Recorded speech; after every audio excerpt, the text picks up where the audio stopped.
এখন যে পেশেন্টগুলো আসছে, বেশিরভাগই তাদের শীতের সময় শ্বাসকষ্টর লক্ষণ একটা দেখা যাচ্ছে।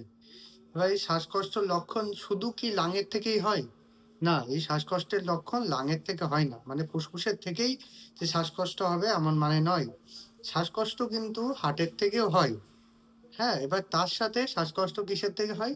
অ্যানিমিয়া থাকলেও যাদের অ্যানিমিক কন্ডিশন আছে, হিমোগ্লোবিন পার্সেন্টেজ কম তাদেরও কিন্তু শ্বাসকষ্ট হয়।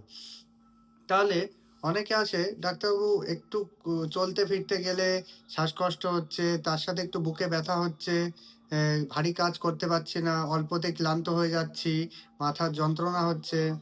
তখন ডাক্তারবাবুর কাছে গেলে কতগুলো টেস্ট ডাক্তারবাবু করতে দেয়। কতগুলো টেস্ট ডাক্তারবাবু করতে দেয়। মেইনলি সিবিসি করতে দেয়, তার সাথে লিপিড প্রোফাইল করতে হয়, সোডিয়াম, পটাশিয়াম অনেক টেস্ট আছে। ইসিজি করতে দেয়। এবার দেখলেন যে সিবিসি করে রক্তের পরিমাণ ঠিক আছে, অর্থাৎ হিমোগ্লোবিনের পরিমাণ ঠিক আছে।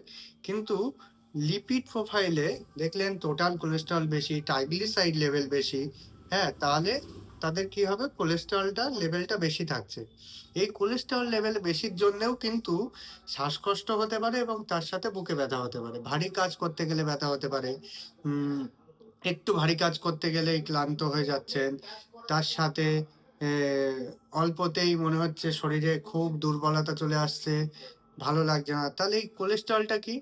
কোলেস্টেরলটা হচ্ছে আমরা যে খাবার-দাবার খাই, তার যে খারাপ খাবারটা মানে খারাপ কিছু জিনিস তো আমাদের বডিতে সবসময় ঢুকছে। খারাপ জিনিসটা আমাদের আর্টারিতে গিয়ে কিছুটা জমে যায়। এবার জমে যাওয়ার ক্ষেত্রে খারাপ জিনিস জমে গেলে মানে খারাপ ফ্যাট, এক কথায় যদি খারাপ ফ্যাট যদি কোথাও জমে যায় কোনো আর্টারিতে, তাহলে হার্ট রক্ত চলাচলে বাধা পাবে। হার্ট রক্ত চলাচল বাধা পেলে তাহলে সেক্ষেত্রে একটা হার্ট অ্যাটাকের সম্ভাবনাও কিন্তু থেকে যায়।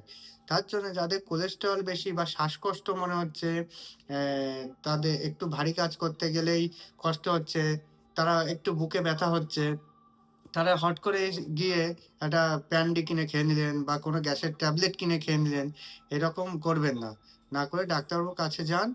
তিনি নিশ্চয়ই কোনো পরামর্শ দেবেন। সেই মতো চলুন, সেই মতো থাকুন। কিছু খাবার-দাবার মেইনটেইন করুন।